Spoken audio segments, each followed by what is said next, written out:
Debnath sir, आप तो खुद एक फाइटर पायलट रहे हैं। अगर इन्फेंट्री की रफ्तार स्लो है तो रूस की तरफ से क्या, जैसा सिंह सर ने कहा कि उनके पास ऐसे इक्विपमेंट्स हैं, आपके फाइटर प्लेन्स को मार गिराने वाले डिवाइसेस हैं, क्या हम ये माने कि वाकई यूक्रेन जमा हुआ है और रूस का मुकाबला कर रहा है, भले ही डिफेंस में अटैक ना करे लेकिन डिफेंस उसका इतना बढ़िया है कि रूस को दिक्कत हो रही है? या कोई और बात है एयरफोर्स की तरफ से रूस की हमें कोई ज्यादा बड़ा अटैक क्यों नजर नहीं आता है या एक्शन नजर नहीं आता है? सर जी हाँ, आपने सही फरमाया। अभी तक जो रशियन एयरफोर्स है उसने पूरी ताकत इस जंग में डाली नहीं है। जैसे जब आप अटैक करते हैं तो आपके पास दो तीन ऑप्शन होते हैं। एक तो होता है कि आप एनिमी के जो टारगेट है, प्रिसाइज टारगेट, उस पर पिन पॉइंट एक्यूरेसी से हमला कीजिए। तो ऐसा अगर आप करते हैं तो जाहिर है आप सिर्फ उनके कुछ विशेष ठिकाने, जैसे सरकारी इमारतें हैं, डिफेंस हेडक्वार्टर हो गया, पुलिस हेडक्वार्टर हो गया, इंटेलिजेंस की जो बिल्डिंग है, उस पे आप गोले दाग रहे हैं। लेकिन एयरफोर्स की एक और कार्रवाई होती है जिसमें कि एयरफोर्स जनरल एरिया बॉम्बिंग करती है। यानी पुराने जमाने में शब्द यूज होता था कारपेट बॉम्बिंग। तो जैसे मैं MiG-23 उड़ाता था, हमारे पास ये व्यवस्था थी कि हम चाहे तो एक साथ 18 बॉम्ब भी गिरा सकते थे। लेकिन इस तरह की जो बॉम्बिंग हम करते थे उसमें 18 बॉम्ब अलग अलग जगह, सर? मतलब वो उनका टारगेट्स अलग अलग होते थे या एक साथ 18 गिरा देते थे, सर? हाँ, तो जो जब कारपेट बॉम्बिंग करते हैं तो जैसे हम MiG-23 से 18 बॉम्ब गिरा सकते थे, 100 kg के एक, तो उसका हर एक का टारगेट अलग अलग नहीं, क्योंकि वो जनरल पर्पस बॉम्ब होते हैं और गाइडेड नहीं होते हैं। तो आप एक एरिया चूज करते हैं, समझिए 100-200 मीटर चौड़ा और लंबाई में आपकी अटैक डायरेक्शन की दिशा में समझिए 300 या 400 मीटर, तो आप उसमें उसका एक स्टिक ड्रॉप करते हैं। और ये नुकसान कितना करता है, सर? एक बॉम्ब 100 किलो का इस एरिया में कितना नुकसान कर देता है आसपास? जी, ये जो 100 kg का बॉम्ब था, ये अगर एक बिल्डिंग पे गिरे तो उस बिल्डिंग के 2-3 कमरे धराशायी हो जाएंगे, और अगर जमीन पे गिरेंगे तो 30 मीटर की दूरी तक कोई भी इन्फेंट्री ट्रुप अगर डग इन पोजीशन में है वो भी खतरे में पड़ जाएगा। लेकिन जैसे आपने सही फरमाया, हमारे पास गाइडेड बॉम्ब भी थे।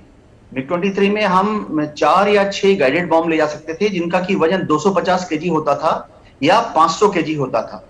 इनमें एक गाइडेंस की व्यवस्था थी जिससे कि हम उसको लेजर गाइडेंस करके या रेडार गाइडेंस करके प्रिसीजन अटैक कर सकते थे।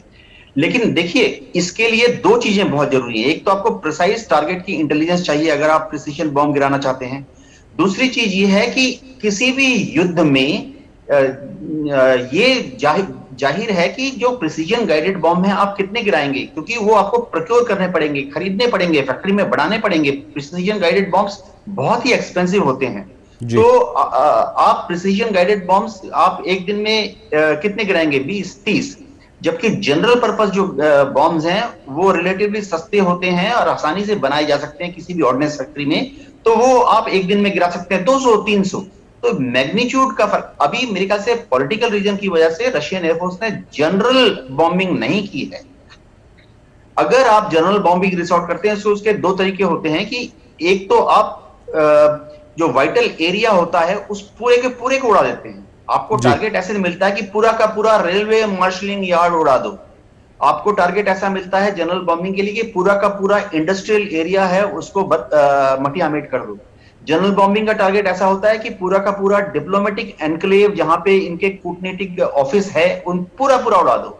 लेकिन अभी तक रूस ने इस तरह की बॉम्बिंग शुरू नहीं की है। तो जो यूक्रेन के लोग हैं उनके will to fight the war, इसको कैसे तोड़ा जाए, इसका अगर जो अभी चल रहा है इसके हिसाब से सिर्फ एक ही तरीका है कि अगर पॉलिटिकल रीजंस की वजह से आप जनरल कारपेट बॉम्बिंग नहीं कर रहे हैं, प्रिसीजन अटैक ही कर रहे हैं, तो फिर उससे यूक्रेन के लोगों का will to fight the war वो टूट नहीं रहा है। तो इससे ऑल्टरनेट क्या है?